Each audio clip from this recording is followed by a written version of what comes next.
Hola a todos los amigos de Filosofía Apuntes. Estamos de nuevo con Francesco Petrarca, Invectivas contra el médico rudo y parlero, de 1355. Esta obra ilustra otra faceta del genio literario de Petrarca. Se dirige con firmeza y agudeza a un médico que considera no solo ineficaz, sino también presuntuoso y maleducado. La obra es un ejemplo de la tradición de las invectivas, un género en que el autor emplea el discurso crítico y la sátira para atacar y ridiculizar a sus adversarios. Y en este contexto es donde se debaten las dos disciplinas más importantes de la época. Bueno, había muchas más, pero Petrarca por lo menos quiere hacer este contraste que vamos a ver y que hemos estado viendo en realidad en todas las obras de Petrarca. Esta cuestión inacabable de las ciencias contra las humanidades. Esta vez va a ser, no lo va a ver desde el punto de vista de humanidades, pero sí del arte, y ahí está la poesía. Y veremos por qué se suceden estas cosas. Así que sin más dilación, vamos allá.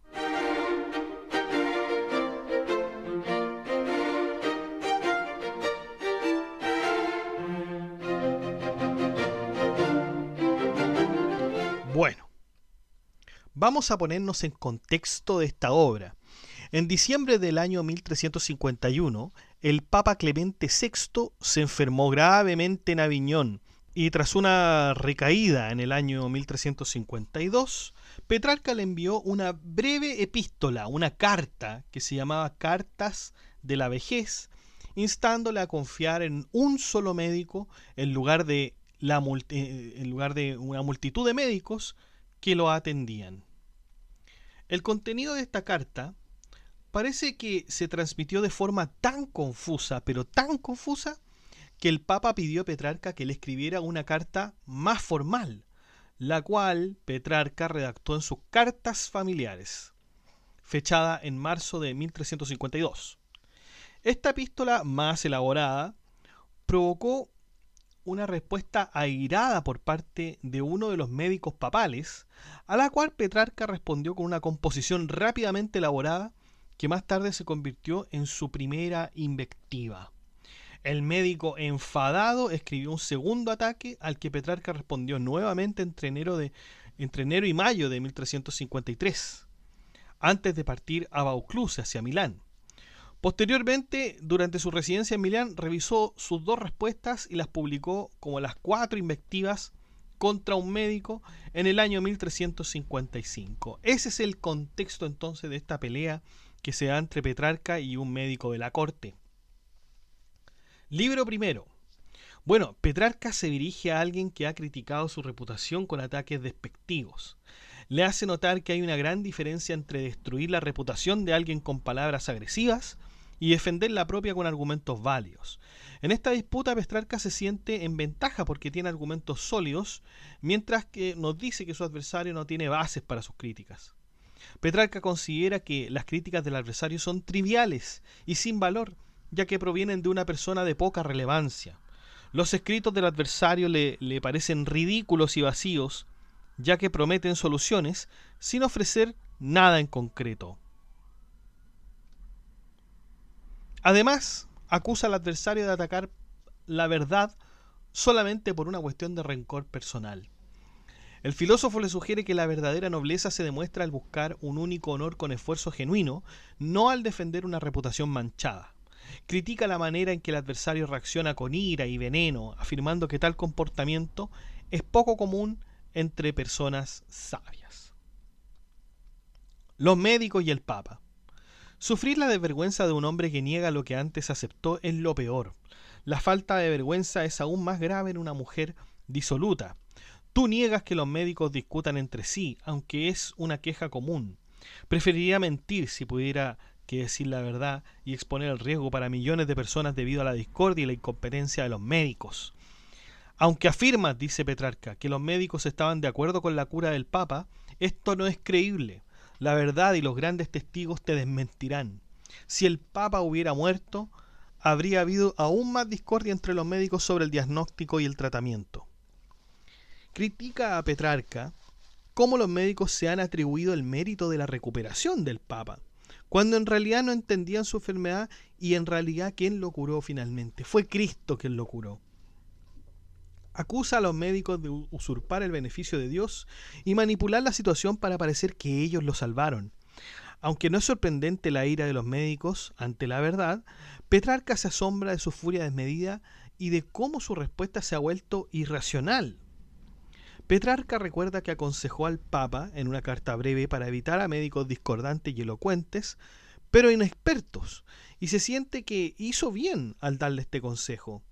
Critica a los médicos por descalificarlo y defiende que su consejo, aunque no solicitado, era valioso y correcto. Llama a los médicos a que se enfrenten a la verdad y no usen su posición para su propio beneficio. Finalmente advierte que la retórica no debería dominar a la medicina, pues las artes y la verdad no pueden ser sometidas por el poder o la manipulación. Fíjense que lamentablemente no tenemos la respuesta que le dijo el médico. No la podríamos cotejar, no podríamos cotejar la respuesta de Petrarca contra el médico, porque no está la del médico, ¿no es cierto? Solamente tenemos esta obra de Petrarca. Retórica y arte. Petrarca cuestiona si antes de finalizar su discurso cambiará de opinión y admitirá que la retórica tiene autoridad sobre las artes. Señala que si eso fuera verdad no debería mostrar tanta arrogancia al médico. Critica la confusión entre las artes liberales y las mecánicas y pregunta ¿por qué no haces a la retórica servir al arte de la navegación en lugar de a la medicina? Asegura que su actitud revela su ignorancia y falta de visión. Petrarca se pregunta si en lugar de buscar venganza contra los poetas, debería considerar que, si todo es poético, ¿qué hay que no lo sea? Critica que el médico afirma tener conocimiento, cuando en realidad carece de él, y que se gloria de la antigüedad mientras menosprecia a los poetas y a la poesía. La poesía, según Cicerón, es una invención divina. Y tú, al hablar en contra de ella, le dice al médico, revelas tu ignorancia y falta de respeto. Reprende a los médicos por afirmar efectos maravillosos de su trabajo, cuando en realidad muchas veces no logran curar, y critica que los médicos se hayan hecho conocidos por su mal estado físico. Comparando el trabajo de los médicos con el de los agricultores, destaca que ambos provienen del mismo creador, pero el trabajo de los médicos no mejora la salud común, mientras que la del agricultor, por supuesto que contribuye a la abundancia pública. Petrarca también critica a los médicos por atribuirse méritos que en realidad no tienen y compara su arrogancia con la de un filósofo que daba consejos de guerra sin saber nada sobre el tema. Recalca que mientras el filósofo hablaba de cosas conocidas, los médicos hablan de temas en los que son completamente incompetentes. Concluye que, a pesar de sus intentos de desacreditar a la poesía y los poetas, lo que realmente demuestra es su propia falta de conocimiento y la ignorancia de su profesión. Todo esto con respecto al médico, ¿no? Se observa que el crítico, al atacar la poesía, muestra una profunda ignorancia y arrogancia, aunque intenta usar a Boecio como testigo en su contra. Lo hace erróneamente, ya que Boecio se refiere únicamente al teatro y no a la poesía en su totalidad. La poesía, al contrario de lo que sugiere el médico, enriquece la comprensión de la verdad a través de su belleza y complejidad. En lugar de descalificar la poesía, el médico debería centrarse en mejorar su propia práctica, especialmente en ese campo que es la medicina, donde sus errores y falta de conocimientos son evidentes. La controversia creada por el crítico, es decir, por el médico, demuestra más su ignorancia y falta de habilidad que una verdadera evaluación crítica. Entonces, Vamos con el libro segundo. Petrarca argumenta que la excesiva autoconfianza del médico lo ha puesto en ignorancia. Según él, la lengua, cuando no se usa con prudencia, puede desvelar las debilidades de la mente. Al hablar, el individuo ha expuesto sus deficiencias, algo que podría haber ocultado si se hubiera mantenido en silencio. Petrarca también expresa su preocupación por el hecho de que ahora incluso los mecánicos se dedican a escribir libros, considerándolo un presagio de calamidad similar a los prodigios antiguos. El libro del médico comienza con una autoalabanza en la que se presenta como médico y filósofo. Esta es la respuesta que da el médico. Pero Petrarca cuestiona su comprensión de verdadero significado de ser filósofo. La arrogancia de este médico es evidente y su pretensión de conocimiento es cuestionada. En comparación con figuras históricas como Escipión, quien defendió su reputación con dignidad, la presunción del individuo parece aún más ridícula. El autor aclara que su crítica busca defender la verdad y el buen nombre, no enaltecerse a sí mismo. Aunque no afirma poseer virtudes, valora el deseo de aspirar a ellas, considerándolo preferible a la indiferencia a lo noble y lo elevado. Petrarca expone que no se glorifica a sí mismo, sino a Dios, a quien atribuye todos los méritos, excepto sus defectos. Cita a San Agustín y a poetas como Virgilio y Homero para ilustrar cómo se puede hablar de uno mismo sin arrogancia. Petrarca defiende que su crítica no está dirigida a la medicina en general, sino a aquellos que la corrompen, y critica al médico en cuestión por su incompetencia. También aborda el tema de la vejez, defendiendo su respeto por ella y argumentando que es venerable solo cuando proviene de una vida honorable. Hace citas de la Biblia, de Cicerón, para respaldar su posición, y critica al médico por la ignorancia y falta de virtud. Terminando con esta parte, Petrarca ahora nos habla del averroísmo.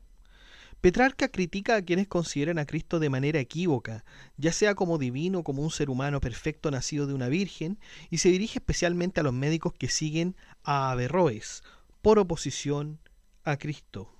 Recordemos que Averroes fue médico, sirvió como médico en la corte almohade, y una de sus obras más célebres era el libro de las generalidades de la medicina. Ya, así que sí, claro, tenía un conocimiento sobre la medicina. Esto lo podemos ver, lo pueden ver también en el podcast sobre Averroes, donde se habla sobre su biografía para que lo tengan también ahí a la vista. Y bueno, Petrarca denuncia que estos médicos que siguen a Averroes, por temor a blasfemar públicamente contra Cristo, terminan adorando a sus detractores. Argumenta que la verdadera filosofía implica la reflexión sobre la muerte, que ya lo hemos visto bastante en Petrarca, ¿no es cierto?, tener la presencia constante de la muerte, y la preparación para la vida eterna, y critica a aquellos que, a pesar de considerarse filósofos, se dedican a estudios triviales y a la acumulación de riquezas, en lugar de buscar la verdadera filosofía. Petrarca rechaza la idea de que uno pueda llamarse filósofo si se dedica a la dialéctica y la retórica, sin una verdadera reflexión filosófica. Describe a estos filósofos como mercenarios y engañadores que usan la palabra método para camuflar su falta de verdadera sabiduría. Finalmente, Petrarca compara a estos individuos con el ave Jopoe, que a pesar de su apariencia tiene un comportamiento despreciable y una dieta sucia, sugiriendo que estos pretenciosos filósofos son igualmente deshonrosos. Esto a propósito de que el médico que le había contestado a Petrarca se había autoproclamado así, se había autoproclamado filósofo. Y no es que los médicos no puedan ser filósofos, o que alguien, digamos, pueda ser filósofo. De hecho, si nosotros leemos los textos de Hipócrates, el padre de la medicina, ustedes van a ver que, claro, uno piensa, los textos de Hipócrates son realmente de medicina y no son de nada más, pero la verdad es que no, son de filosofía también. Hipócrates seguía a los filósofos de su tiempo, los señalaba y los citaba. Me acuerdo que citaba mucho a Parménides, de hecho. Bueno, Petrarca vuelve a criticar a los médicos, vuelve a la figura de los médicos, y en su afán de ocultar su propia palidez, estos médicos culpan a los filósofos antiguos y se aferran a una falsa imagen de sabiduría. Les señala que su palidez no proviene de estudios profundos o de una vida filosófica, sino de su avaricia y de la naturaleza repugnante de sus ocupaciones diarias como el manejo de orina y excrementos. Según Petrarca, su apariencia es el resultado directo de su entorno y sus acciones no de un noble estudio de la filosofía. Desafía a estos individuos a demostrar su valía mediante acciones verdaderas, de virtud, en lugar de simplemente reclamar el título de filósofo. Su crítica apunta a la incongruencia entre su vida y la verdadera filosofía, que según él deberían estar orientadas al desprecio de lo transitorio y la aspiración a las metas superiores. Y hasta aquí, muchachos, uno podría pensar, perfecto, es filosofía, no es mucho más de lo que hemos visto. ¿Ah? Es decir, este es un típico caso de alguien que puede interpretar tanto a los sofistas, que es el conocimiento aparente, como a los verdaderos filósofos. No es mucho más allá lo que nos quiere decir hasta ahora Petrarca. Pero vamos con el libro tercero ahora, porque Petrarca también aborda el valor de la poesía en contraste con la filosofía y la ciencia. Argumenta contra la visión de que la poesía es innecesaria, siempre se dice eso, que la poesía es innecesaria, realmente no tiene ningún beneficio. Y defiende su importancia, pero Petrarca defiende su importancia al mostrar cómo incluso los filósofos y los grandes pensadores han valorado la poesía. Si ustedes se dan cuenta, de hecho, los antiguos filósofos escribían sus obras filosóficas en versos. ¿Ah? Los poemas, por ejemplo, de Parménides y Empédocles, recordemos que eso no fue escrito, la obra de esos filósofos antiguos no fueron escritas como podríamos pensar un libro de investigación o los diálogos que hacía Platón, no, fueron hechos en verso, es decir, eran verdaderos poemas. Eran verdaderos poemas. Y de ahí uno sacaba la información y todo eso, ¿no? Ese es lo que Petrarca nos quiere decir con que los filósofos también valoraban eso, porque Platón, Aristóteles tenían que mirar las obras poéticas de sus antecesores, ¿ya? Aunque claro, nosotros ya sabemos en el libro 10 de la República, Sócrates tenía una crítica encarnada contra los poetas, porque la poesía en realidad no mostraba las cosas como verdaderamente son, siempre las mostraba de forma aparente. Y claro, esa es la teoría que tenía Sócrates de que el arte no muestra la verdad. ¿Mm? O sea, yo por mucho que tenga una pintura de un hecho histórico, esa pintura nunca va a revelar lo que verdaderamente pasó con exactitud. ¿Mm?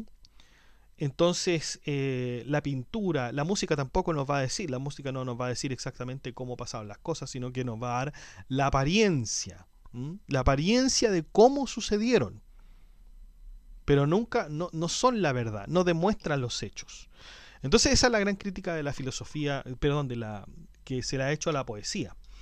Pero Petrarca nos dice, bueno, pero la poesía ha sido utilizada por filósofos y por historiadores también. Y de hecho, hay muchos ejemplos históricos y literarios que ocupa para demostrar que la poesía, aunque no siempre necesaria en términos prácticos, sigue siendo noble y digna de respeto. Critica a aquellos que desestiman la poesía basándose en argumentos superficiales y defiende su lugar junto a las artes y las ciencias. Defiende que tanto la filosofía como la poesía, a pesar de sus defectos y críticas, deben ser valoradas por sus aportaciones al conocimiento y a la cultura.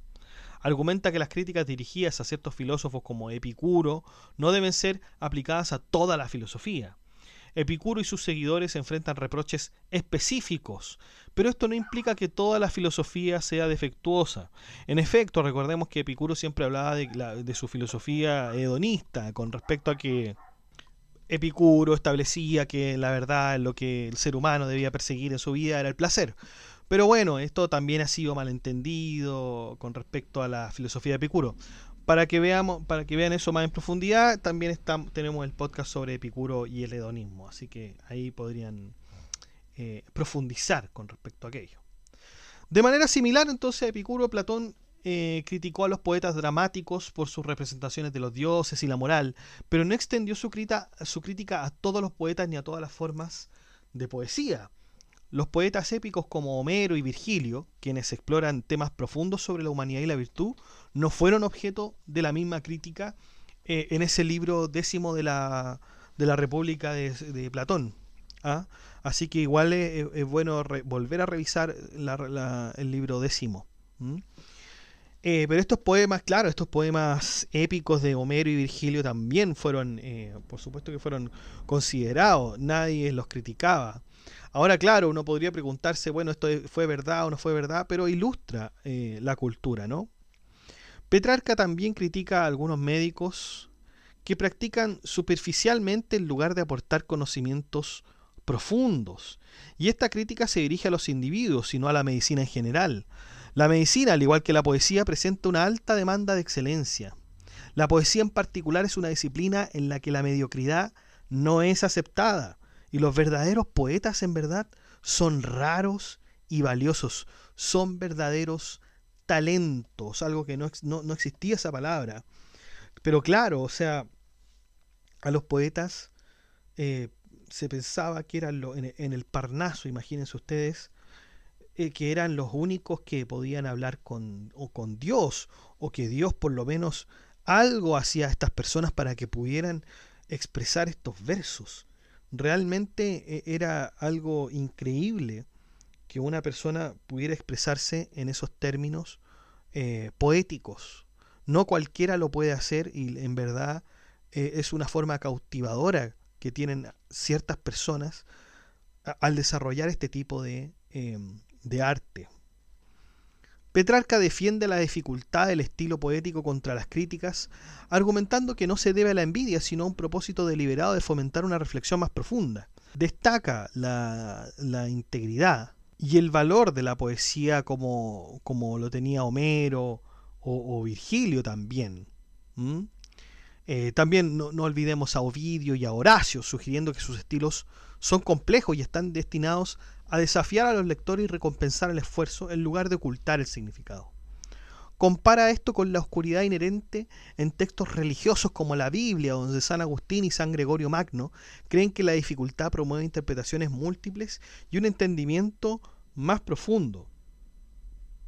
Petrarca defiende a los poetas de las acusaciones de envidia y de elitismo, argumentando que su estilo intrincado, porque claro, los poetas a veces se expresaban en formas que pudieran parecer extrañas, intrincadas, como dice el mismo Petrarca, pero este estilo busca retar y premiar a los lectores dedicados, pero no a engañarlos.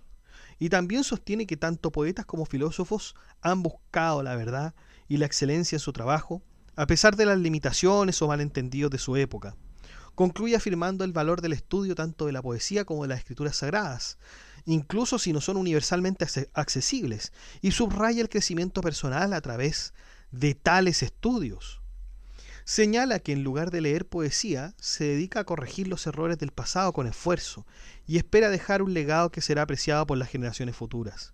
Está satisfecho con la aprobación ocasional y desestima a los críticos sin valor. Aunque su trabajo puede no cumplir con todos sus deseos, su intención es apreciada. Critica a aquellos que en su vejez siguen atrapados en la ignorancia y el dogmatismo de su juventud, haciendo argumentos débiles y atacando todo lo que no se alinea con su visión limitada. Defiende de las críticas a sus escritos, señalando que el término homilía se usa con respeto y no debe considerarse despectivo. El término homilía, que tiene su origen en el griego, se traduce al latín como sermón dirigido al pueblo. Y Petrarca sostiene que, lejos de ser despectivo, homilía ha sido un título usado con respeto por los hombres más santos y eruditos. En este sentido, Petrarca utiliza la palabra homilía para expresar ideas y reflexiones profundas, y considera que los ataques a esta forma de comunicación reflejan una incomprensión o desprecio injustificado. Explica que la confusión entre medicina y ética y el intento de colocar a la medicina por encima de otras artes demuestra una comprensión equivocada de ambas disciplinas. Petrarca sostiene que la medicina enfocada a la salud física y el tratamiento de enfermedades no tiene como objetivo directo promover una vida moralmente correcta, mientras que la ética se ocupa del comportamiento moral y la virtud. Al intentar hacer que la medicina sea la medida para otras artes, incluyendo la retórica, la dialéctica, el interlocutor ignora que estas disciplinas tienen propósitos distintos. Claro, porque es el típico juego que a veces hacen algunas personas, eh, como por ejemplo, se dice, bueno, la medicina, sin la medicina, las otras ciencias no serían nada, porque para todas las ciencias debe haber salud. Entonces, claro, como debe haber salud en todas las ciencias, en toda la ciencia, la medicina es la ciencia más importante, porque si no, no existiría absolutamente nada si no hubiese salud. Y también podría pensarse, por ejemplo, que bueno, ninguna de las ciencias podría ser útil si no hay profesores que la enseñen. Entonces también se tiene ese argumento de que la pedagogía en realidad es la más importante. Y también podría ser otra que es, bueno, en las ciencias del derecho, por ejemplo, las ciencias del derecho son las que obligan a que las otras ciencias se adecúen a las normas, y no solamente la ciencia, sino que las personas y todo. Y bueno, tenemos ese tipo de discusiones con respecto a cuál es la ciencia más importante y cuál le gana a una y cuál le gana a otra. Pero lo que sí es cierto, si bien esto puede ser sometido a discusión, lo que sí es cierto es que cada una tiene propósitos distintos. Entonces, claro, aquí dice Petrarca, la medicina, en el caso de la medicina, no puede ser la medida de todas las demás ciencias. No puede ser la medida de todas las demás ciencias, porque las otras ciencias tienen propósitos distintos y la medicina también tiene los suyos.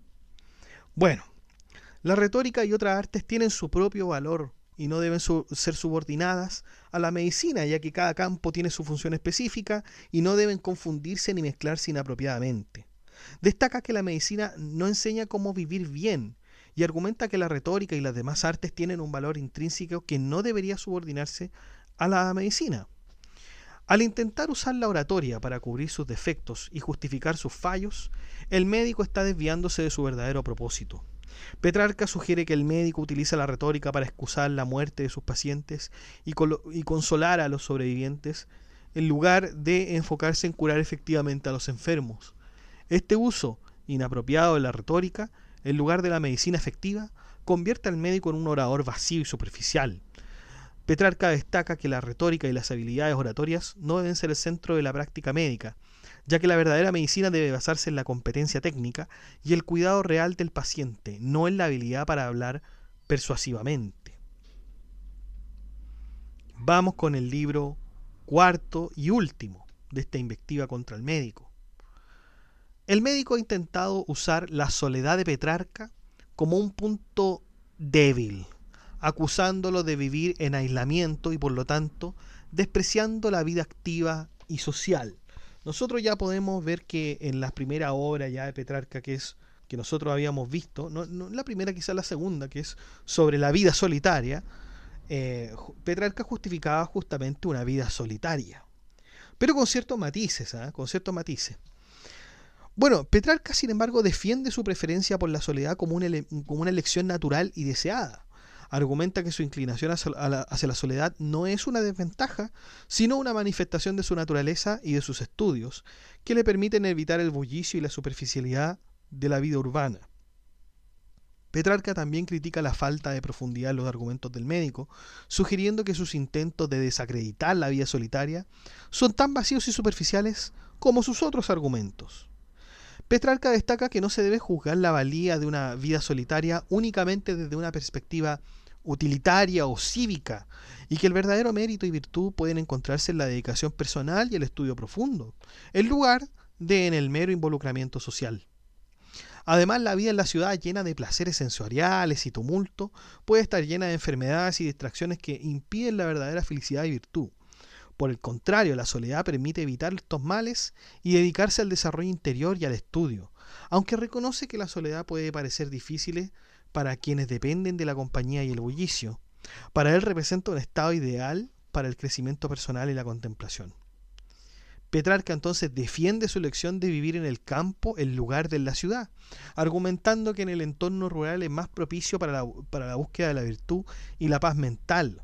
Responde irónicamente a las críticas y burlas del médico, afirmando que su vida en soledad es una elección consciente para alcanzar la tranquilidad interior y no un signo de locura o divinidad. Utiliza referencias filosóficas y literarias para apoyar sus argumentos y demostrar las falacias en las críticas del médico. Referencias filosóficas y literarias que justamente, muchachos, vimos en esa obra de Petrarca llamada Sobre la vida solitaria. Así que también lo invito a que pueda ver esa obra, porque es muy buena.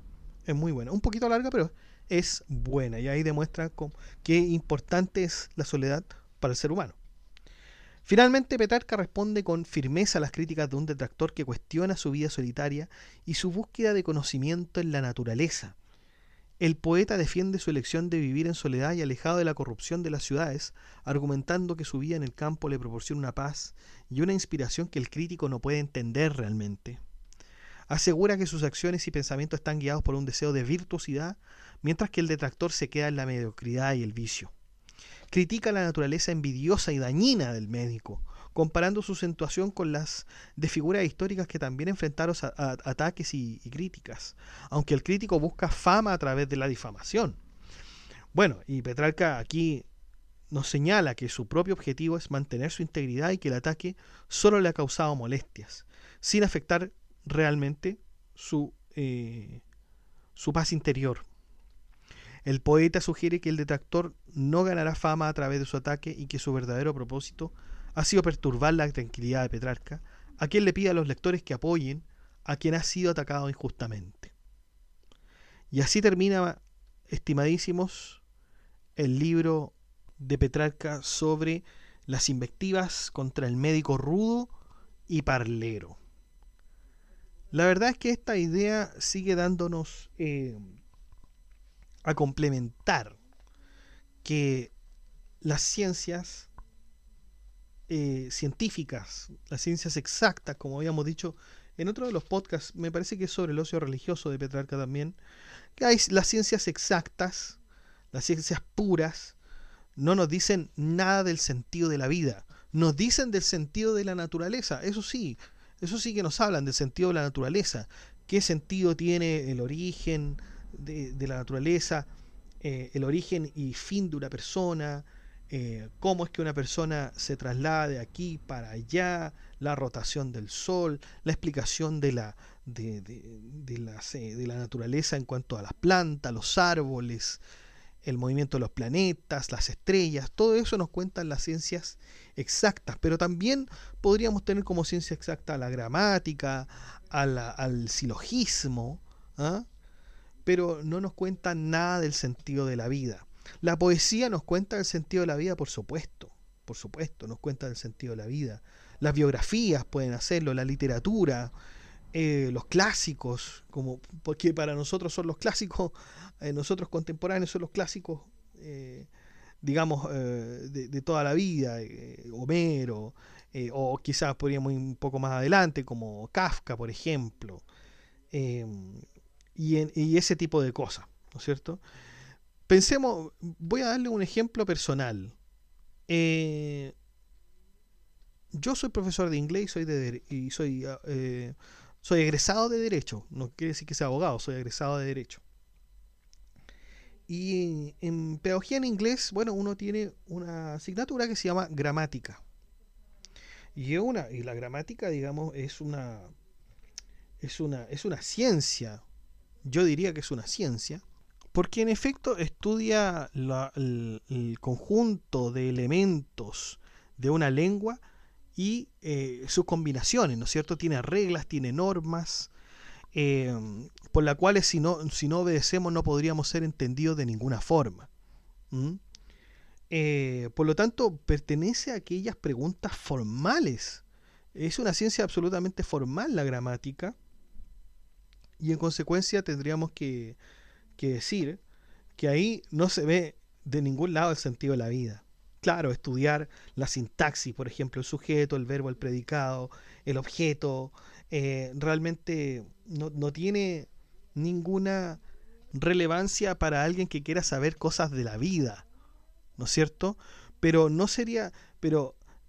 caramba que es distinto cuando en vez de estudiar gramática, por ejemplo, estudiamos o leemos en realidad un libro, por ejemplo, de Julio Cortázar, que nos habla de la vida, o de Jorge Luis Borges, puede ser de Mario Vargas Llosa, de Franz Kafka, de Salinger, de Hermann Hesse, por ejemplo, que también es tan profundo el caballero, incluso de Shakespeare, ¿no? Los sonetos, los poemas, las tragedias, las comedias, esas cosas nos hablan de la vida.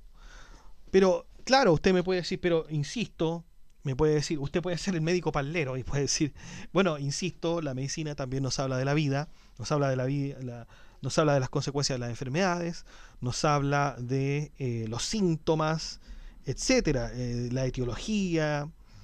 Claro, nos habla de todas esas cosas. No, no digo que no sea así, no digo que no nos hable de la vida, yo creo que nos habla más bien de la naturaleza. Pero no habla de lo que significa la medicina para cierta persona, porque para una persona la medicina puede ser algo muy muy valioso, y para otra persona puede ser absolutamente irrelevante, y para otra persona puede ser relevante pero que no está preocupado, digamos, de estudiarla en profundidad. Entonces hay distintos intereses. Y la pregunta, bueno, ¿por qué se producen estos distintos intereses? Bueno, porque en cada persona hay una historia, por cada persona hay un cierto relato, hay un cierto contexto que lo va haciendo elegir distintas cosas en la vida. Y ahí está el sentido de la vida. Ahí está la persona buscando por qué elige tal y tal cosa. ¿Mm? Y eso solamente lo podemos encontrar de nuevo en las artes, ¿ah? En la poesía, como les digo, en las biografías, incluso en la música. Hay muchas personas que incluso dicen, miren, tal banda, tal grupo musical a mí me salvó la vida. ¿Mm? Por temas quizás de depresión, psicológicos, etcétera. Suceden, son cosas que suceden. No sé quién podría decir, bueno, a mí unos libros de matemáticas realmente me salvaron la vida. Puede ser, le digo yo, puede ser, quizá algo le vio de significativo en aquello. ¿Ah? Pero ese ver algo significativo en aquello, de nuevo, tenemos que ir necesariamente a revisar esa subjetividad del sujeto, valga la redundancia, y darnos cuenta cuál es el sentido que le da él a todas aquellas cosas. Y ahí nos vamos a enterar que ahí está el sentido de la vida. ¿Mm? Por lo tanto, qué importante es tener estas dos cosas en mente, muchachos. ¿Ah? Qué importante es saber de las cosas, del sentido de la naturaleza, es decir, saber ciencias, pero también saber las cosas de la vida, el sentido de la vida, porque siempre entonces vamos a quedar cojos de un lado. Y esa no es la idea. No es la idea en absoluto, porque el ser humano tiene que ser una persona integral, no solo para sí mismo. Una persona integral ayuda también a los demás, y hay una contribución al bien común y al bien privado también. Entonces, por eso es tan necesario que se estudien siempre estas dos ciencias, que no se deje una en sacrificio de la otra. Hay mucha, es verdad, por ejemplo, en los estudios universitarios hay muchas ciencias, por ejemplo, hay muchas carreras que son de ciencia exacta, que tienen muy poco, y quiero decir, absolutamente escaso de materias de humanidades. Y claro, no quiero decir que eso sea la causal de que alguien, por ejemplo, se vuelva corrupto, de que un ingeniero comercial, por ejemplo, estudie una carrera de economía, que aquí por lo menos en Chile son de 5 años, y que como no tuvo ningún ramo de moral o ética, bueno, esa persona va a salir corrupta, no quiero decir eso. Pero sí debiera haber un peso ahí también con respecto a la moral y a la ética, y que esas asignaturas estén presentes ahí, que tengan una fuerte, un alto contenido, ¿no?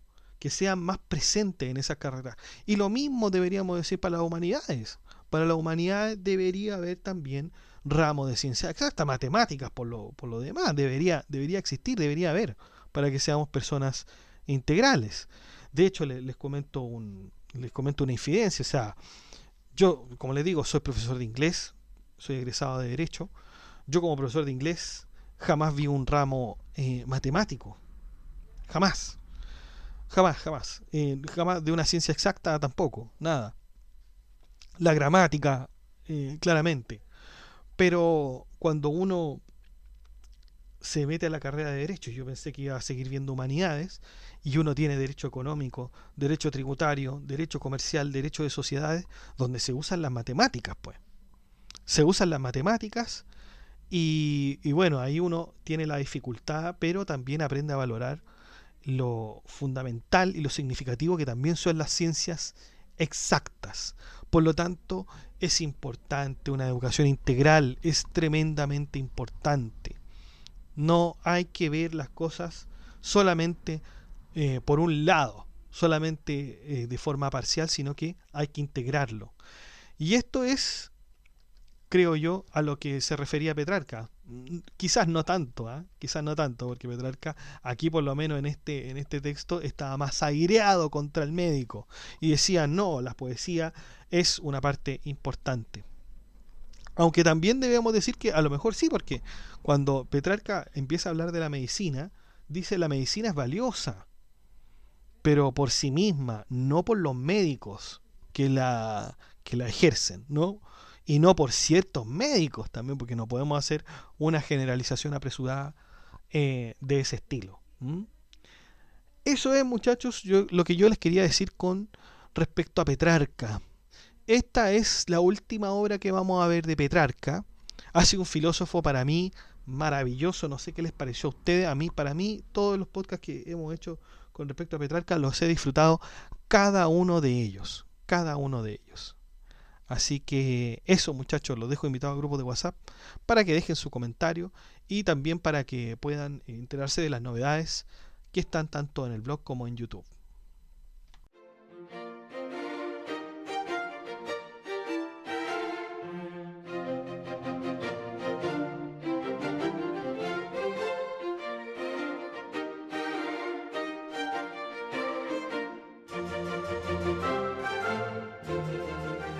Bueno, chicos, eso ha sido todo. Muchas gracias por escuchar este podcast. Si le ha gustado, dé like, comente, comparta, suscríbase, acceda al blog que está en la descripción del video, haga soporte en PayPal o en Patreon. Saludamos a nuestros mecenas romanos que son Abstract Panicker, Ricardo, Jorge Ríos y Noecita, que colaboran con este proyecto de Filosofía Apuntes mensualmente. Un abrazo, chicos. Un gusto que estén acá.